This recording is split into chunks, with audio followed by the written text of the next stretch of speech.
do roofing 101 here.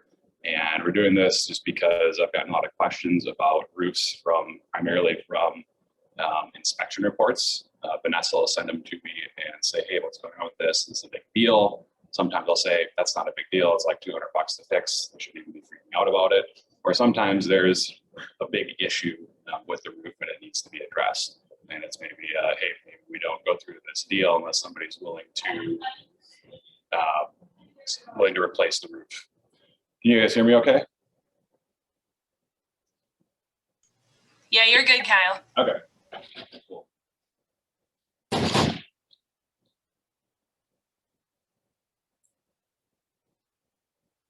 All right, computer's not around. There we go. Okay, so I'll just kind of talk about myself a little bit, one of my favorite things to do. So I've got 13 years in the roofing and remodeling industry.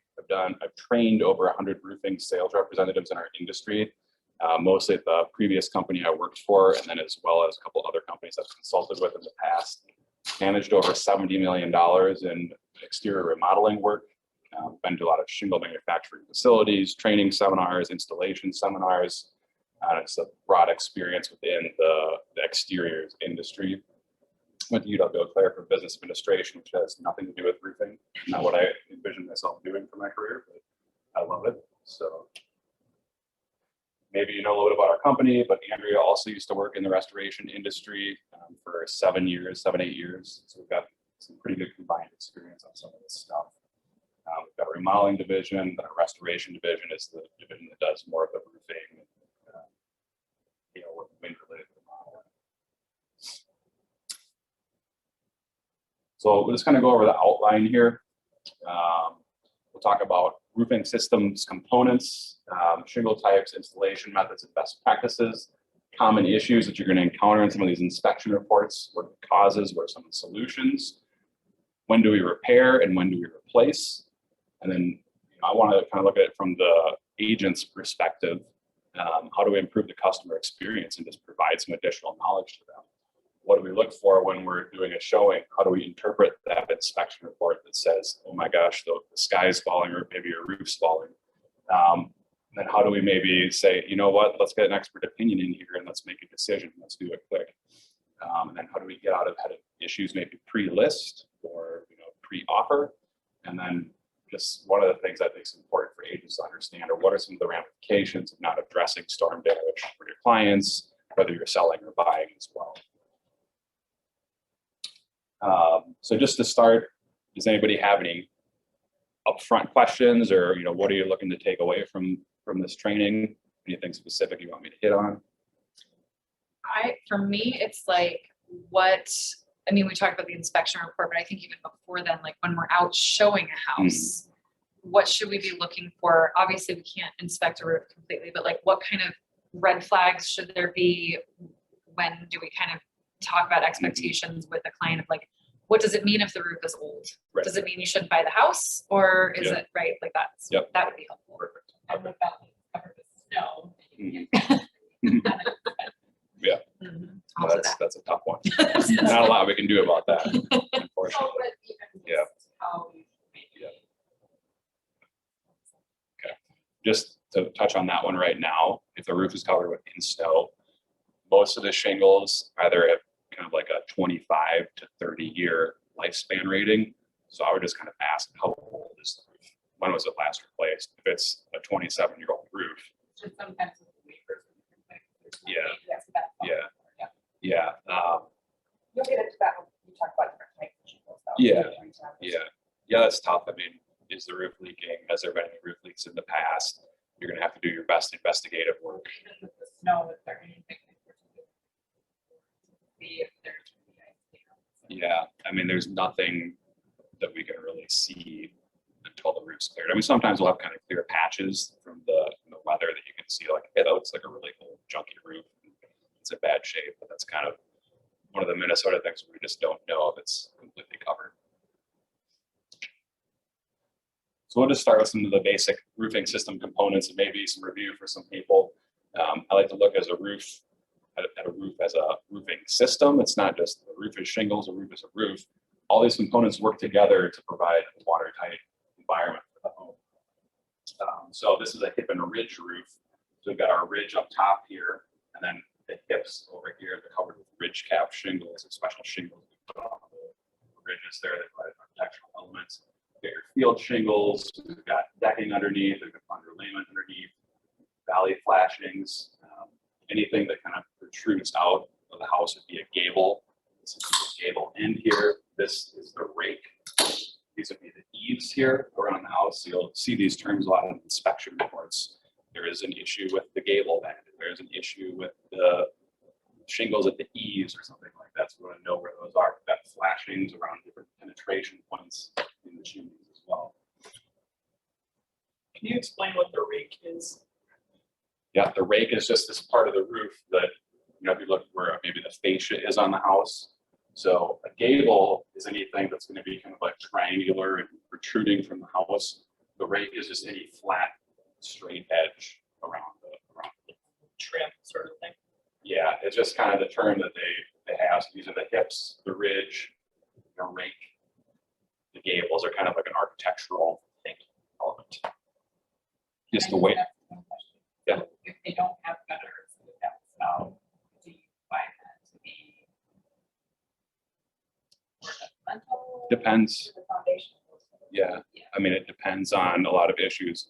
What's the grading like at the property? Does the grading slope away from the house, or does it slope towards the house? If the grading slopes toward the house, you gotta have gutters. How long are the soffits? Are they 3 feet, like Frank Lloyd Wright looking soffits that kick the water far away from the house? Or are they 4 inches and they're right up on the house? Yeah, if they're short, you definitely want gutters there. So roofing system, we'll talk about this. Again, it's a combination of flashings and materials combined to shed water off the roof and away from the home without allowing water penetration. If any of these components is compromised or damaged, it can lead to leaks. Some of our critical components, the flashings, these are metal pieces where there's intersections or penetrations through the roof, or points that we can't put shingles on. If wherever those would meet or intersect, we're going to put some flashings there. Underlayment is felt and ice and water shield that are going to be kind of the last line of defense. Now, a lot of people don't know this about roofs, but the underlayment is actually the watertight portion of the roof. It's not the shingles. So if your shingles are damaged, your roof is still watertight as long as the underlayment isn't damaged. So that's why it can be kind of scary when you see some of these reports and you say, ooh, there's some shingle damage here. The roof's going to leak. Maybe, but unlikely. Some of these can be exposed for up to 125 days, so as underlayments, before the elements will like eat through them and cause them. The shingles, they're the durable, protected, and aesthetic layer that covers the underlayment to ensure the elements do not compromise the underlying components. Then ventilation. We want to have our attic space be the ambient exterior temperature to prevent ice dams and to make sure that the shingles have the proper lifespan. If the attic's too hot, it can cause some issues to the shingle that deteriorate prematurely. So would you, with ventilation, is there in the wintertime, like usually it's after about snow? Could you tell if there's a ventilation issue based on if there's snow? That's a good question. So have you ever driven by a house and you can see kind of the rafter lines in the roof in the snow? That means that the roof isn't properly ventilated. So it's really hot up in the attic. It should be, if it's 20 below outside, it should be 20 below in your attic. If it's 30 degrees in your attic and it's 20 below outside, the snow is going to melt from underneath, except where the rafters are, because the hot area isn't contacting that part of the roof. So it probably means they need to either seal up the attic space or add some additional insulation in the attic. You know how windows can be installed in the property? Mhm. Can shingles be installed in the property? Absolutely.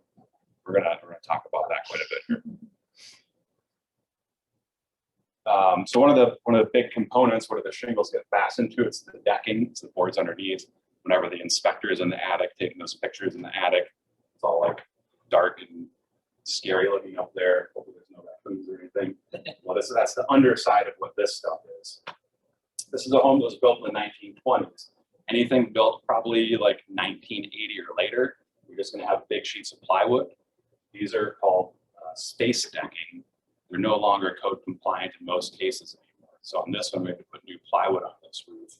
This was an insurance claim. The insurance company paid to do that. Not fun if you're replacing your roof out of pocket right now, because plywood is ridiculously expensive. We're paying $74 a sheet for it, but we just paid $30 a sheet last week. So it's coming down.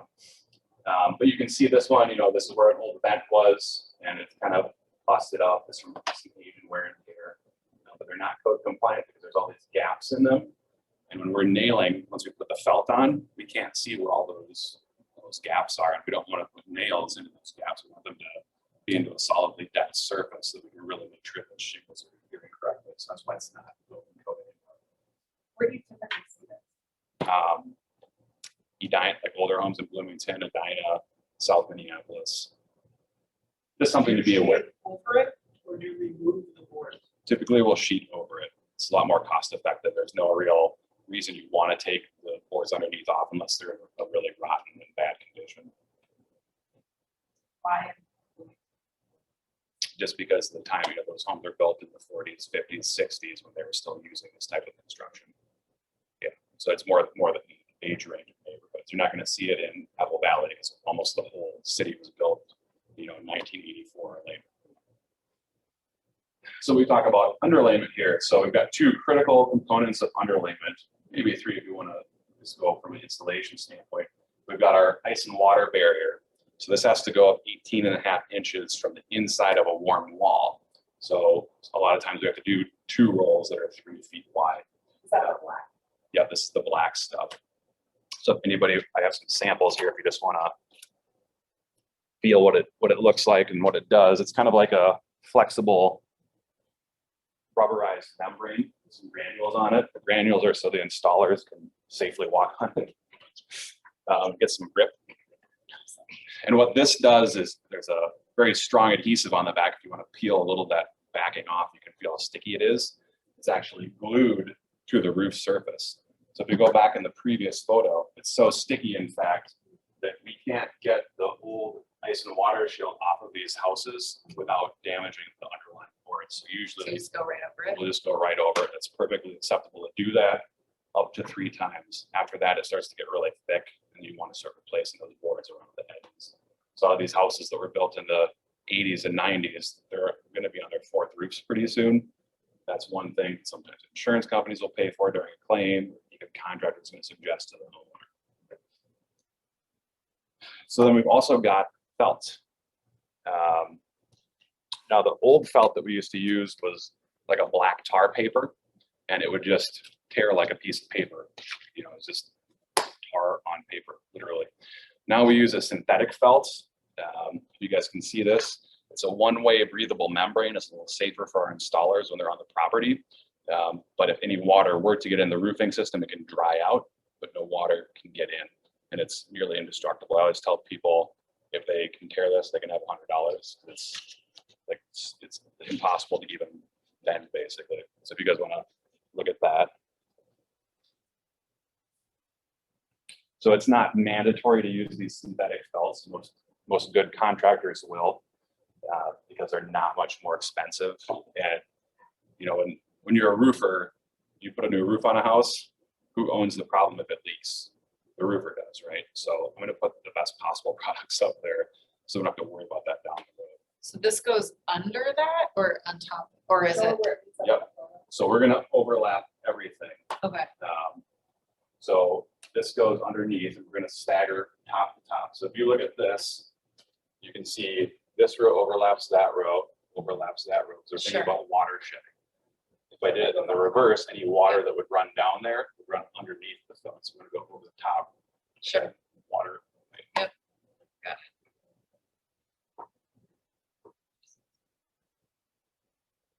Then we can just talk about flashings. So I just got some of the most common flashings here. This is our valley metal here. This is where 2 facets of the roof are going to intersect.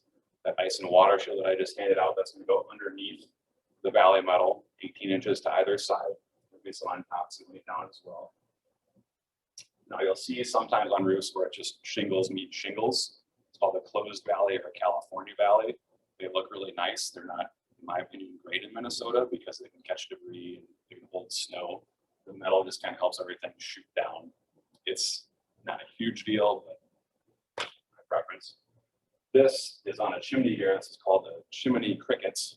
That's literally the term. It's a cricket. So what this is, if we didn't have this here, any water water that was running down this roof would just run right into the back of the chimney there. And sometimes I'll see people have leaks around their fireplaces, leaks in the ceilings right around that chimney. That's because the water is running down with so much force that it gets up over this flashing or up underneath that flashing. So what this does when the water is running down, it just diverts it to either side of the chimney. If people don't have those, I usually just install those. It's the right kind of Can you flashing. just put that right on top of whatever roof you've got? I mean, you could just like add that to somebody's chimney? No, or- because if you looked at this, it would actually extend all the way. Oh, it goes, so it goes here. under those Like shingles. that'll go Okay. under the shingles with the ice and water shield on top of it. We integrate it up underneath. This is all around the chimney. This particular style is called reglet. Okay. It's actually ground into the brick, sealed with caulk. Sometimes it'll be like chimney step flashing. It's a little bit steeper as well. Here we've got a PVC pipe boot. So this is for any plumbing penetrations that come through the roof. So whenever we do plumbing, we have to have the pipes that relieve all the pressure in the plumbing system so that everything drains properly. Those are just the flashings that go around those. Every single one should have those. Sometimes you'll see on an inspection report, they're either capped because whoever built the home, maybe it's a new home that was 4, 5, 6 years old. Sometimes the dummies that were doing the plumbing forgot to take the cap out of it. So the plumbing's not working correctly. Or they'll be, we always use metal boots because they're indestructible. There's like a PVC type boot and has rubber membrane that goes around the pipe. Sometimes those will be cracked. So you might see those in inspection reports. Those are really, really easy to replace. Maybe a $200 repair. Nothing to be super concerned about, but something to definitely ask for. It's definitely a possible point of water intrusion there. And then over here, we've got step flashing. Not the best picture of it, but it's a bunch of little kind of like square pieces of metal that we custom fold and tuck underneath the siding. So any water running along there or against there is going to shed away from the property. This is called L flashing right there. Same thing. It's going to shed water away from the property. How do you do that if it's stuck up? You have to grind it in. Yeah. Sometimes we can reuse it because it's already there existing. It just depends on the condition. There's other types of roofs that you may see rarely. This one is a ballasted roof. You can see those roofs with rocks on top of them. What it is, this is a cross section of it right here. And this doesn't meet current building code. It's way thicker. But there's just a little piece of rubber on top of some plywood with some styrofoam and some wood there. If it's not glued to anything, so if they didn't have the rocks on there, when it was windy or something like that, the rubber could just kind of like bounce around and roll. As they call those roofs there, rocks, ballasted. This particular one on the right, there was a storm. There was just some minor damage on the roof. They got some leaking that happened. When one of these leaks, because we have this flat surface underneath, the water goes everywhere. So this is a thermal image I took of this roof. And we can see all these purple areas are where water is sitting underneath the roofing system there. So we actually end up getting this whole roof replaced just from a little leak because you can't repair a roof that's compromised like that. It's not safe.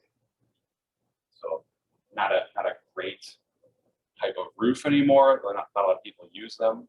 But this one is kind of like an old, it's an old house in Medina where the owner was an architect from California and he wanted that type of roof on it.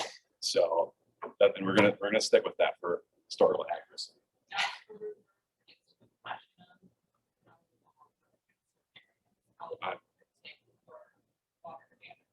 Some of it could be right away. Yeah, like the next time it rains. Yeah. It could take years. Sometimes where like a gutter will need a sidewall, maybe, depending on the area of the roof, there should be kick out flashings that would kick the water away into a gutter away from the house. Those, if they're left unchecked for maybe 5 years, they'll just soak into the siding, rot the whole wall out. It can be a major issue. Most of the missing flashings are going to get caught during a roofing permit inspection. So that's one of the things when you're buying properties. Was a permit full? Most of the time they are now. I've been dealing with a lot of properties in Minneapolis that were re-roofed in 1998, 99, 2000, 2001. There was a lot of fly-by-night roofers from Texas and Louisiana during that storm. They didn't pull permits, so we don't know what did and didn't check out. This is just a rubber membrane roof. You'll see some of these. Somebody does an addition. They don't really know how to make the roof line work. So they'll just put a flat roof in there because that's kind of the easy thing to do. They're pretty easy to do. That basically we put some ISO board down here. It's an insulated foam board. It's pretty rigid with some fasteners. And then over the top, we're going to put adhesive, and then all the sheets are glued together. They can last a long time. They're not super susceptible to hail because they're rubber and it just bounces off. But when they start to get older and brittle, they can be kind of susceptible to issues. This one I replaced. You can see this flashing super old and rusty. The seams are starting to show signs of wear and tear. If it was my house, I'd be kind of concerned about that. I want to get it at least checked out by a roofer. And these seams, you can just have some special roofing adhesive applied on there just to kind of have a better peace of mind. Super cheap maintenance piece. Those should not be used as decking, correct? People should not walk. You don't want to walk on them, yeah, because any imperfection underneath the membrane could puncture it and could cause issues. So yeah, typically you're going to build a structure on it. It's okay if there's like a structure resting on it, it's specifically designed for it, but you don't want to be like continually walking on it. Even when I go walk on those, I try to minimize it because I don't want to have the house start leaking after I walk on it. Cedar shake roofs. Has anybody sold a house with a cedar shake roof? I just saw one last night and was like, I don't know anything about that roof. Yeah. There's quite a few here in the cities actually. We worked in Colorado for a couple of years and they were outlawing them because of the fire hazard. We don't worry about forest fires as much here in the city right now anyways. It doesn't start raining. But yeah, they're just made of cedar. They're hand split or sometimes they're machine made, taper sawn. They can have a long lifespan if they're properly maintained. If they're not properly maintained, they can turn bad pretty quick. They're really prone to mold, mildew, etc. How do you maintain them?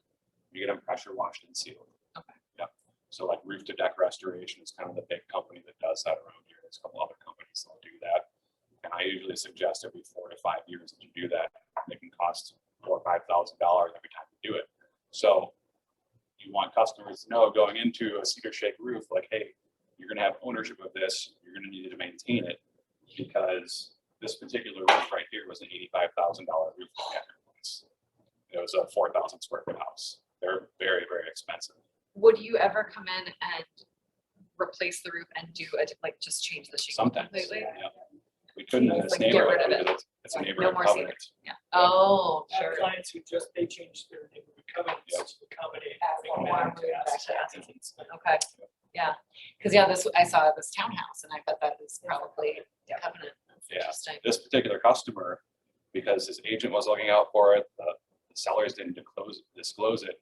He actually went back and sued the previous owners that sold him the house because he didn't want a cedar shake roof. Nobody ever told him about the covenants. I was very hands off about it. I was like, I'm just a dumb roofer. You ought to know. But yeah, he was upset because I think there's better products out there. There Right. are. These are beautiful. They're They're pretty. luxurious. They're pretty if they're well If maintained. they look like that. His was all old and moldy and gross because it never got maintained. And you can see the water just soaks in. That's some snow in the valleys. And so they get really, really brittle. We get dry rots. The interesting thing though is we got it approved by insurance because it was in such bad brittle condition that the hail just basically disintegrated the roof.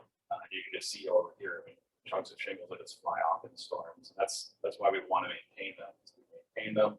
We can always look like this for 20, 30 years. I've got some. Use it every 4 to 5 years. Like Yep. But I've got some customers in Edina that have been regularly maintaining their roofs. Their neighbors next door haven't, and you can just see a world of difference. Their roofs didn't get replaced. They didn't even get hail damage. You can't even see the hail hit it. The people that haven't been maintaining their roof, I mean, the roof got totally destroyed by the hail because it was so brittle. And great, you're getting a new roof, but your roof also hasn't been protecting your house from the elements. Because these, reminder, we're trying to protect the underlayment. We don't care about the shakes, right? The shingles, they're not doing the watertight portion of this roof. If these are exposed, you'll actually be able to see felt through there. And after a year or two, that felt being exposed, the sun can burn right through it. You'll have holes in the water. Also important to point out too that there's different thicknesses of Yeah. shakes too, because the heavier, the one house I just sold in. Big heavy Yeah, shakes. jumbo shakes. Yeah. Those are super rare, but even more expensive. Most of them we have, these are a medium hand split blue label shake. This is the most common shake you'll see. You'll also see cedar shingles, which look kind of like back here. These are cedar shingles right there on the gable, and sometimes those will be used on roofs as well. Those are also more expensive because they're smaller and there's a lot more labor involved.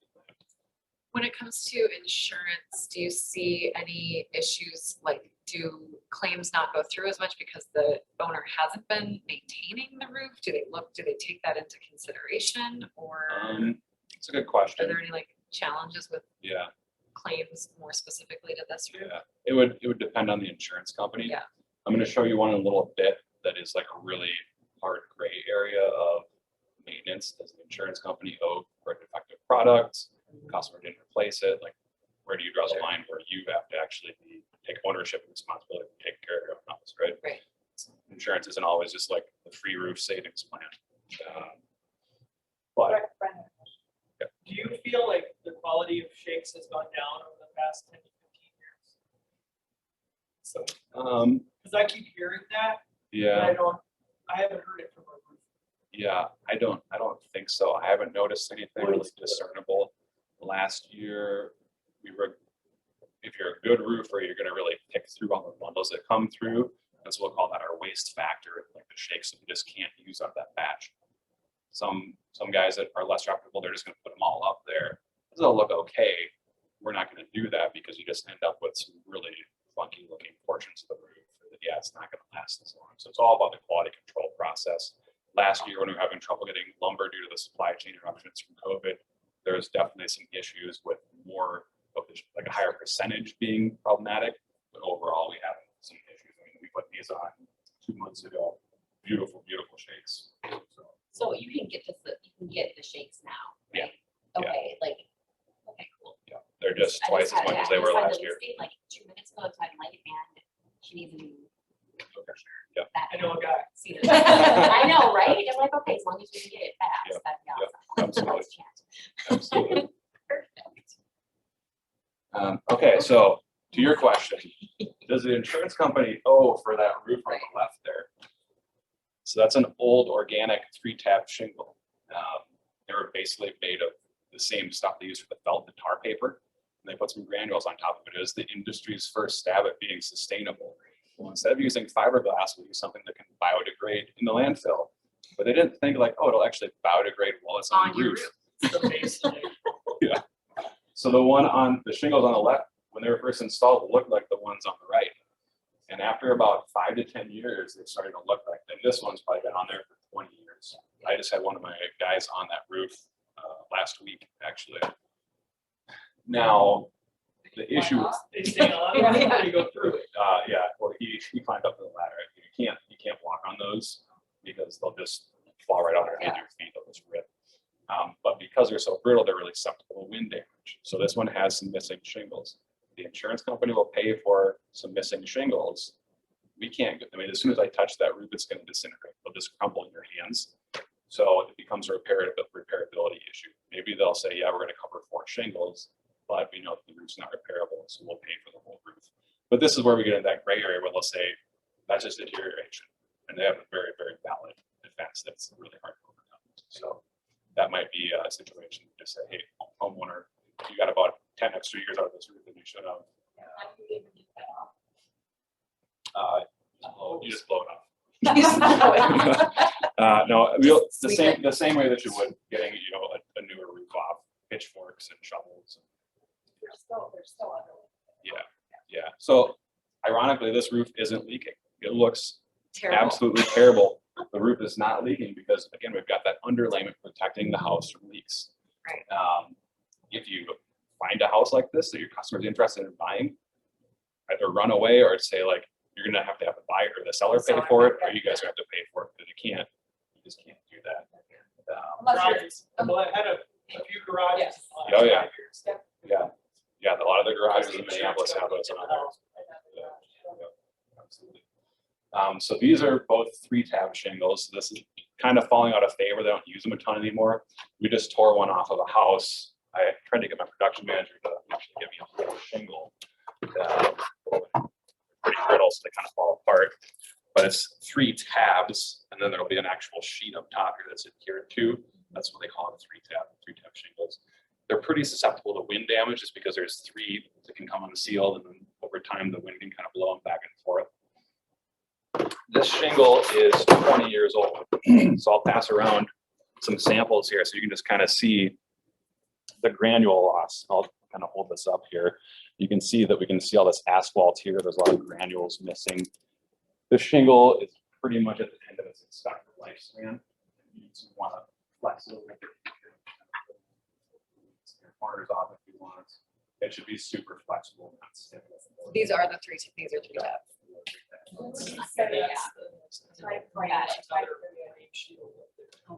They stopped using these as much. What would you say? I would probably say like 2010, 2012. Okay.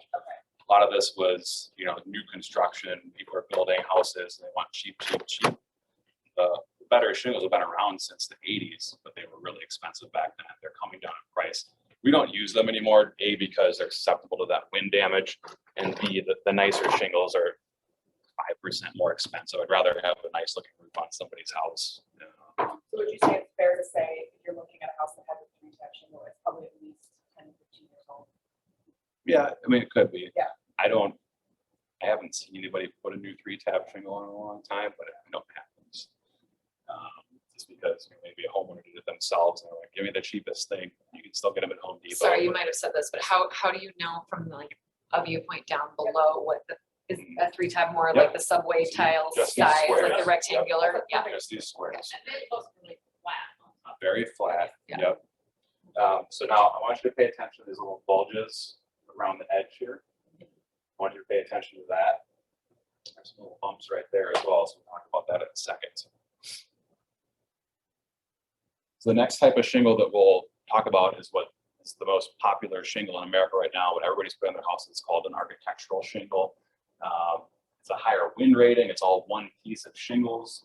Actually, a lot of them are manufactured here in Minnesota. We have the GAF Materials Corporation. They have one in Minneapolis. Owens Corning has a factory in Minneapolis, and then Certainty has a factory in Stockton as well. And to all of them, because I'm a huge roofing nerd, and I get really excited about that stuff. So this is what an architectural shingle looks like. We can see it's one solid piece instead of having a solid piece with 3 tabs of shingles. And they also call it a laminated shingle because it's glued together in the middle there. We've got some overlap right there. You guys can see that. Why is that nice? Well, because there's 2 layers of shingles to nail through. So we get a higher wind rating, it's stronger. If we look at the shingles, there's multiple adhesive strips on them. There's one on the back side, and then there's one, well, there should sometimes be one right here. This is the GF2 line. And so that glue strip is going to seal down to the shingle right here. When we get to about 42 degrees, this adhesive will melt and glue the shingles together. So if you want to pass that around. Do you have a preference?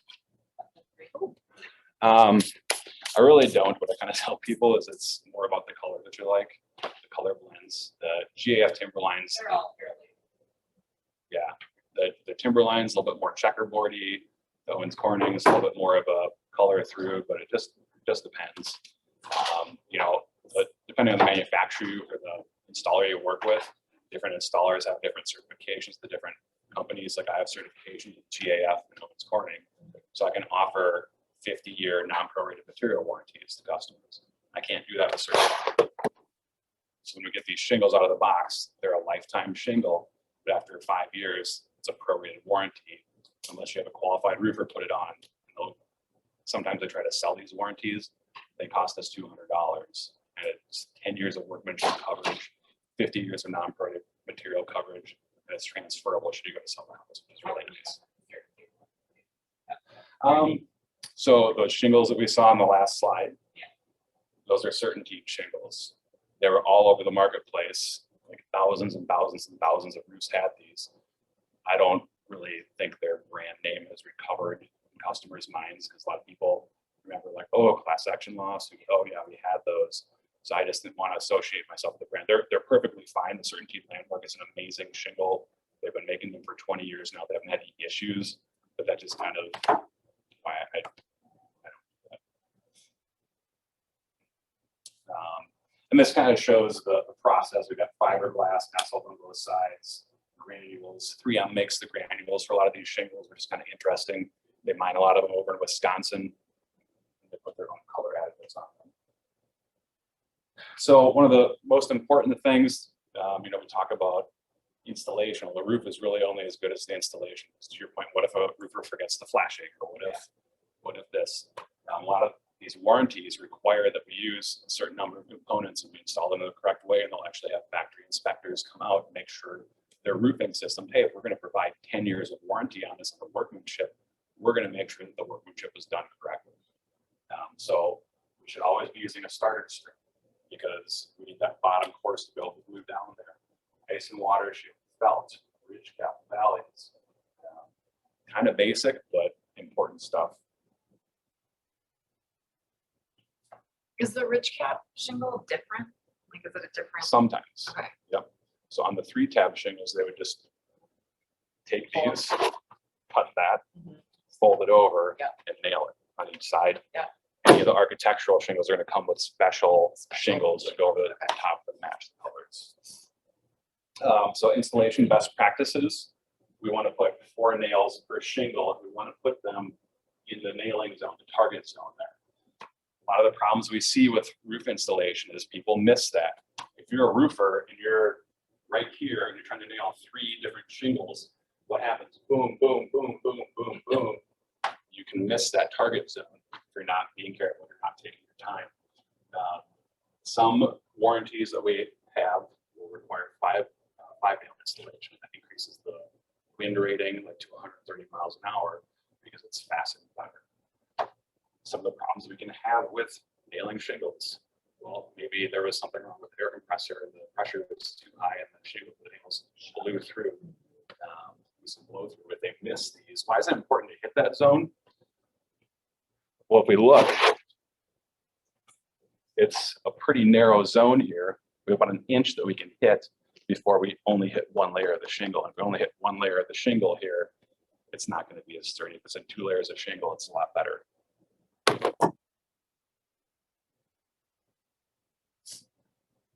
So some common installation issues. So I said, remember those bulges in that roof. This is stuff that you guys get in inspection reports all the time.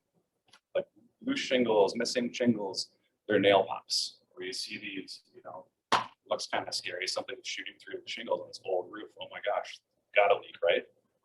Not really a huge issue. I've seen roofs with hundreds of these on them, don't leak. If you want to try to fix them, you can put some caulk over them. But at the end of the day, when we have the nail penetrating through the felt of ice and water, it's still providing a watertight seal. Why does this happen? Well, these are on old houses, so they shift, they move, expand, and contract. If the nails are overdriven, like I said, it can actually cause them to kind of pop out, shoot out because they're in there too tight. Or maybe they didn't nail them down hard enough. It's rare. But all of these, it's not wind damage, it's just aesthetically ugly. If it's all across the roof, I'd be concerned because it means it's not fastened very well. High nails, like I said, we missed that installation line and they're way up high. Not the best. What it can lead to is these shingles just falling out of the roof because they're not. This one's supposed to be nailed right there. They're about 1.5 inches, 2 inches high. So that's a very, very bad issue. If I see that on a roof, I know those guys don't know what they're doing. They didn't do a good job when they installed that roof. That would be concerning to me because if one of those falls out, like I said, there's smoke, there's fire, there's probably some additional issues going on. If you have a roof that's all high nailed like that, there's not a great fix. You're not going to go each individual shingle, open it back up, nail every single one. You do more damage than will good to the roof because when these shingles get old, they get brittle. They just come apart in pieces. When I'm trying to bend this back 1, 2, 3 times, that shingle just got destroyed. See that crease there? Plus, it's dangerous because you're walking on that roof from there. You could end up rattling and check down. Yeah, they can come up. I was actually on my 2nd year in the business. I was on a roof in Stillwater that was 3 stories off the ground, and I had a shingle slip out from underneath my foot and fell down. Thankfully, I caught the ridge. That's why I'm still here today. But got some wobbly legs coming down the ladder. Yeah, definitely a safety issue as well. So can you fix stuff like that, or is it better to There's just, really- you just redo it? You got it. Yeah, it just depends. Is it just one shingle that's having an issue, or is it, That's probably, like, Hey. to your point, it's probably most of right? We're gonna be dealing with 5 loose shingles a year for the next 10 years. Is that really something we want to deal with? Common installation issue, shiners, you'll see the nail, not a big deal. They still kind of hit the target zone. I'm worried that the shingle overlap isn't 100% correct there. Not a big deal in the grand scheme of things. It just doesn't look as nice. It means they didn't do a precision job of installation. What you would do for this is you would actually remove that shingle, put a new one in, correctly align it, and correctly nail it. Stapled roofs, I haven't seen one of these in 4 or 5 years, but in the 80s, 90s, to save money, because it was $100 cheaper on a roof to buy staples instead of nails, they would use staples. Tons of wind damage. That's why we don't see many of them anymore, because they don't replace their insurance. They just don't have the same grip that a nail does, the same bite, so we have a lot of wind damage on those. I wouldn't necessarily run away from that, but I would just set expectations to the customer. It's probably not long for the room because it's missing shingles. Has anybody gone to a showing and there's been missing shingles, or the inspection report turned up missing shingles? Yeah, it can be scary, or maybe not. This shingle, we can tack that back in place for like $200, you know, then that's the minimum charge to get the guy out there. Problem is, if we see one missing shingle, there's likely more. It means there's maybe some installation related issues, or there's stuff that we just can't see right now. So on this side of the roof, there was actually windblown shingles right there. You can lift your hand up and move it as well. They're all over the place. One of the things I like to look at when I'm going to be replacing shingles, what kind of condition are they in? Are they like this, where the minute I touch them, they just turn to dust? Can I fix them? Do I cause more damage to the surrounding shingles when I try to fix them? That one I think we can probably fix because it's still pretty loose, pretty malleable. Missing shingles though, high likelihood of insurance replacement. And that's because we live in Minnesota. We've got excellent matching laws here. So if we have on this one, this whole roof got replaced because of that one missing shingle. We can't get it anymore, it's discontinued. That means we can't put one that matches up there. Well, the insurance policy owes to get the customer back to pre-loss condition, the way their home was before the hail or the wind happened. Well, if they had a matching roof, we're going to put a different colored shingle in there, but they're not going to get back to that pre-loss condition. So that's why they replaced those old roofs. That's state law. Is that what you said? It's kind of a standard part of the policy. So Part of the some policy, okay. insurance companies have, like American Family and Farmers, have started selling it as a special endorsement to the policies that you have to buy back into to Oh, get it. sure. And then there's State Farm that you have, and they're just bad all They around. won't do anything. So it's not- Well, there was about 4 years where farmers insurance with farmers, they quit writing policies, homeowners policies completely in Minnesota, because that came into, it was roofs and siding. Yep. Sure. And so that was right when masonite siding was on its outs, that the class action lawsuit had already been resolved, some people had done it. And then a lot of aluminum siding that has like fake wood grain, so it Yeah. faded out. And so they were like, this is getting So they're expensive. sort of wearing it anymore, and so for Yeah. 4 years, they didn't sell policies, homeowners policies. Interesting. This is that same roof that we just saw. So we had the one missing shingle, go to the other side, missing shingles everywhere. And these here, they were laying, like most of them were laying down pretty flat. You could put your hand right there and lift up 3, 4, 5 pieces of shingles that were just kind of floating there. So we had a windstorm come through the metro a couple months ago, especially in Minneapolis, some older roofs. Maybe the installation wasn't the best, but it caused a lot of wind damage here. So I said that whole roof got replaced with that one shingle. This is just icing on the cake damage. There's all kinds of extra damage here. You see damage like this, absolutely needs to be addressed, because we're to the point where we're going to start having exposed felt here within a few days. The next time we have a windstorm, those shingles are going to fall out there. That's like, you get wind damage like that, done deal, insurance is going to approve it. Hail damage, has anybody dealt with any hail damage in any of their transactions? It can be tricky with a real estate transaction for sure. This is a customer's house out in Excelsior that I have from this year on Lake Minnetonka. Textbook hail damage, got that uniformly round impact. And we know it's new because it's so fresh and black. If that's exposed, just like when you get your driveway sealed, it gets kind of old and grayed out pretty quickly. Same thing happens on the shingles. They'll get grayed out. It's old damage. The insurance companies will be able to tell. We want to file a claim as soon as we become aware of any damage or suspect we might have damage. But this can cause some long-term issues because those granules actually protect the asphalt underneath from being decayed by the sunlight. Once they're gone, the sun can eat a hole right through the shingles over about 10 years. It's not an emergency. Has anybody ever seen this with their inspections? Would we think this would be a roof-related issue? Could be. Yeah, could be. So a lot of times, leaky bathroom fan is probably from a roof installation where they didn't correctly fasten the conduit back to the roof. They're doing so much banging and pounding that it just knocks it right off of the roof. It's just hanging loose in the attic. And in the winter, because it's not venting, it'll build up ice, and the next warm day it'll start to melt through there. Or it could be a bad flashing or a bad bathroom vent. But it's not always the roof's issue on that. So that's something we always send somebody to the attic to take a look at and go up on the roof and assess as well.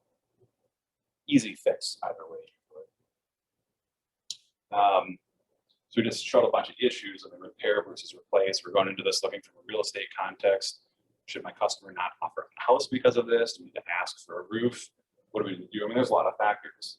Let's talk about roof age. So these shingles, really reasonably we can expect they'll have a 30-year life expectancy. They have a lifetime or 50 years. They're not going to last that long, especially not in Minnesota. These 3-tab shingles, 20 to 25-year life expectancy, not as nice, not as thick. So if we've got a 25-year-old roof, we're spending $500 to repair it here and $500 to repair it there. It doesn't always make a ton of financial sense to just be kind of piecemealing, especially because we know it's just not going to match. Aesthetics, are they available? Let insurance companies cover it to a certain age as well. Sometimes, yeah.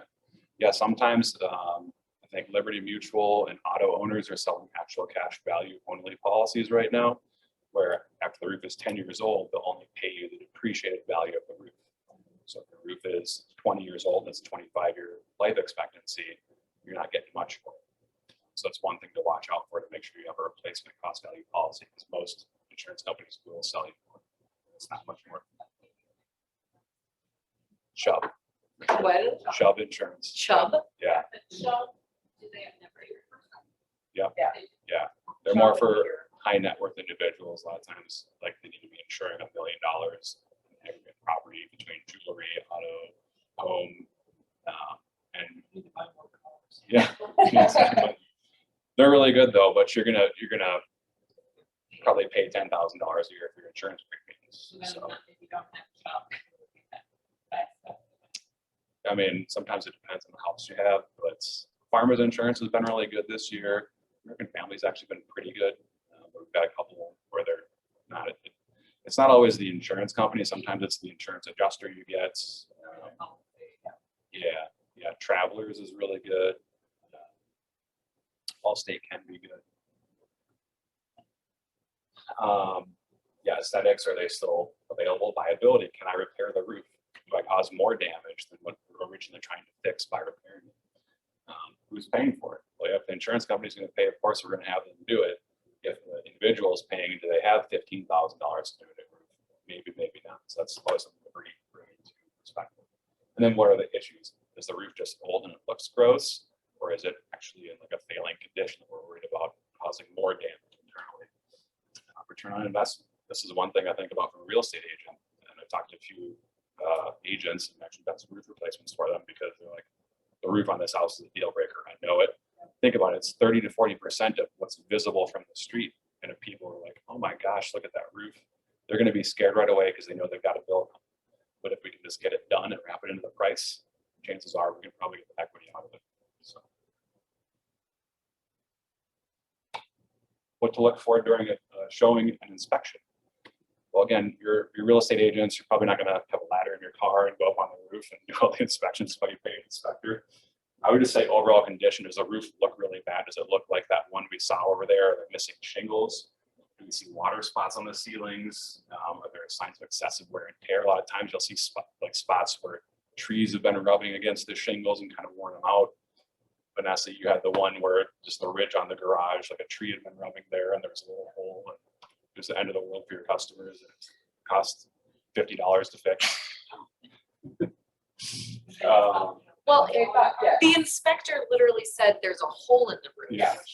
I wanted to punch him in the face. I'm like, dude, it's not, not my We'll have inspector. another how to deal with that inspector. Yeah, that's a different I'm story. gonna show one here in a second. Is the roof old in comparison to surrounding neighbors? If you're in a cul-de-sac or something, you're like, every single roof in here is new, this one's old. Probably means there's a storm that came through and maybe that person didn't file a claim, or maybe their insurance company denied them or something. Or they kept the money. Or they kept the money. Yep. They kept the money from the insurance. Yep. They didn't fix it. And they might have disclosed that. They did finally disclose it, but that also means that my clients couldn't get insurance on Correct. that particular Yep. element of their house without buying out that coverage. Yep. Yeah, once it's been paid for, it's very rare that an insurance company's gonna pay for it again. It's Right. already been damaged. Because they all Yeah. speak and they all have it in their files. It's in They files, all yeah. say, Yeah. "Hey, Right. Sorry. 10 years ago, the insurance companies used to still keep paper files, and they wouldn't know if somebody got paid 2 years before and then switched to insurance companies. They know now there's an actual database to use. Okay, interpreting an inspection report. This is one of Vanessa's inspection reports, because we're doing this because Vanessa always sends me so many good questions. So I was like, oh, maybe we'll do a course on this. Okay, item number 5, unsealed flashing around the chimney. That looks like normal flashing to me. Maybe it's not the best job, but it's going to do its job. If you're not seeing a leak in there, probably not an issue. Some of these inspectors, like, they're paid to look for everything that could be a concern, but sometimes it's kind of scary and it can kind of sensationalize things. Always feel free to send me a copy of the report if you've got some questions. Happy to take a look at it for you. Rusting gable vent. Well, this isn't even a gable vent. This is just a regular roof vent. A gable vent would be on the siding on that side there. So these inspectors don't always know what they're talking about. And if it's just rusty, okay. This inspector is doing an inspection for me right now, so Okay. well, good luck. Nice. I mean, it's rusty, it's unsightly. It's a Yeah. cosmetic issue for sure, but there's no issue with potential leaks from that. Yeah. Just telling the customer, hey, there's not a ton of time left on your roof. View of roof, I mean, the roof definitely looks old. When I see sections like this, I know there's been patches done. It's not streaky like everything else, it doesn't patch. So there's maybe been some kind of leak or some kind of issue down the road. Definitely have some rusty valley metals. I think in another 40 years, they could rust all the way through with the Is that shingle. valley really been right at that chimney? Is it Yeah. right into that? But there's a cricket there Yep. to divert the water away. So it's directly flash. Valleys are rusting and shingles are discolored and starting to become unsealed. Shingles are showing signs of end of life. Yeah, we get a lot of that. It's like end of life, or is it towards Yeah. the end of its life? So I think that Yes. always scares people, because Yeah. then they don't, I think that's the main thing, is like, what does that mean? And it's always up for it, who knows, right? Yeah. Because like you said, the underlayment could be in great shape and everything's gonna be fine for a while. Yeah. Honestly, I look at this roof and I say, like, it's old, it's ugly, it's rusty. Yeah. It's gonna do its job for another 10 years probably. Right. Unless it'll be more susceptible to storm damage down the Right. road. So going into that, we want to make sure that we're not getting an actual cash value policy from our insurance company. We want to make sure that we've got matching coverage in our insurance policy. We want to make sure that we've got replacement cost value coverage. And go into it knowing sometime in the next 10 years, we're gonna have to pay for a new roof, whether insurance does it or we do. We should probably start saving for it. Right. Or we can't stand it because it's ugly and it's important to us. Well, maybe we say the roof's 20 years old, it's 25-year life expectancy. Give us 80% towards it or something like that. But, you can go on the city of Minneapolis, you can go on a lot of the city websites and see when the roof was last installed if they don't exactly know, just because of the permit records. And we know it's a 3-tab shingle. A lot of them are 20 or 25 years. So some of these, that one's probably over Yeah. its I think it was expected like 28 lifespan. years old or something. Yeah. This is just kind of talking about some of the rot on the siding there. yeah, when wood's sitting right on a roof surface there, it's gonna whip the water on the cut-ins there, for sure. But yeah, this is kind of like, I look at it, I'm like, ooh, it's kind of some scare tactics here. If there was actual like holes in the roof valley metal, then I'd be scared. If there's actual holes in the shingles, or we were having excessive granule loss, because there's still a lot of granules on those too. So not the scariest thing in the world. So if you ever want to have an expert opinion from a roofer to go through these, we go to the property and take a look if the customer's especially concerned about it. Either say, yep, it needs to be replaced, or no, it's fine. Or maybe you need like $500 of repairs. Do you think more than looking at the roof, like is it better to be looking at the attic pictures or at the interior of the home to see if there's actually been damage, right? Like that's more immediate than the roof is old. So when did the damage in this attic happen? Who knows? Who knows? 1945, Right. 1960, I don't Right. know. It's not good because that beam's not connected. It's a relatively straightforward fix. Moisture damage was a little. Yeah, they didn't buy this house, by the way. Yeah. Possibly. This is only one of the things that's good. Yeah. Maybe a stretch there that's caused by this wood because it looks all old and dried. I think if it was newer, you'd probably still see some moisture up in there. But yeah, could have happened anytime in the last 100 years. For all you know. Right.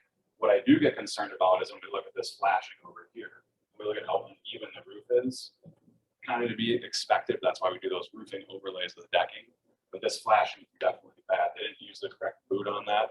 We're actually supposed to use a split boot because we're not going to pull that medium mass out. I don't know what they were doing, what they were thinking there. That's definitely a problem. Easy to fix. So it's $200 minimum trip. Sure. Nothing to be super concerned about. So kind of wrapping up here, I would say get out ahead of issues pre-list if you're thinking about listing, or even if you're thinking about buying. If you are thinking about somehow getting a claim involved in this, if you got a customer that wants to sell right away, because they can take time. It can take us 2 months from the time to start a roof claim to when the roof's actually installed, especially if we're going through matching. Sometimes we have to send it to a matching laboratory. Sometimes the adjusters are really busy and they don't get back to us in time. That's worst case. We have seen someone you've got insurance claim. 2 weeks. Yeah.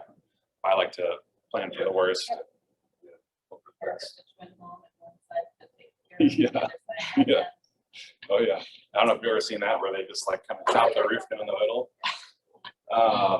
And the nice thing is repairs can be done easily if they are a viable repair. We can get somebody out, we can knock it out, do it before we're going to inspection, because we don't want to have anything that the buyers can come back to you and say, hey, we want $8,000 off for this, when really it should have been a $500 repair.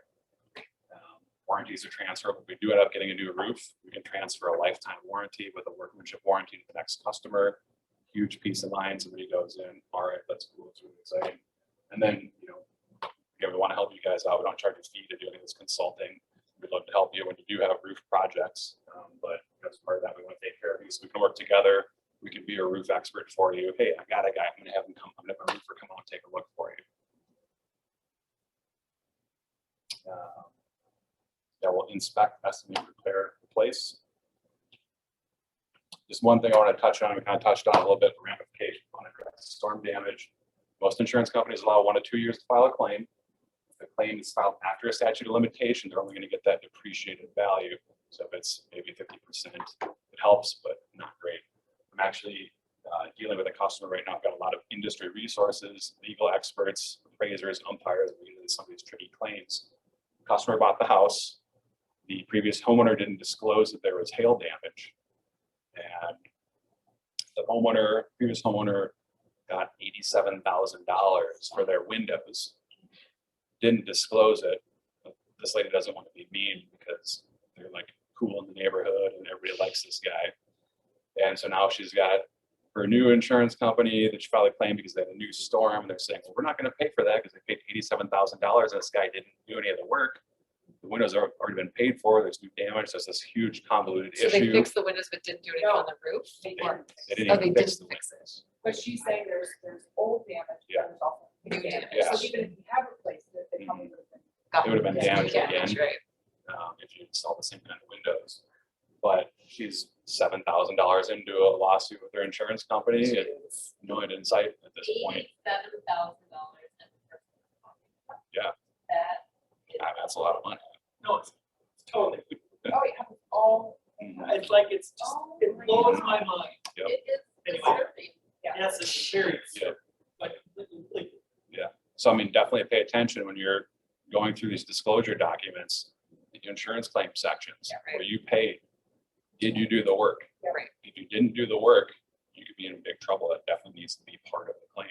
So that'd be kind of my 2 cents on doing some of that stuff, because it gets expensive and it gets messy and you can be putting yourself in a bad situation. But I got a question. yeah, So if someone got paid by insurance, $80,000, and they never did the work, okay, now I want to buy that house. I didn't know about anything. Isn't there some way I can go to some website or something, find out if they got paid for anything, and if the work was not done? Is there something I can do? yeah, I mean, so you can, it depends on the municipality, right? We can go, a lot of these cities have permit lookups, but a lot of them don't as well. You can call a city, oh, hey, was there ever a permit pulled on this property? Yeah, we'll get back to you in 2 weeks, or pull up a paper file from a warehouse somewhere.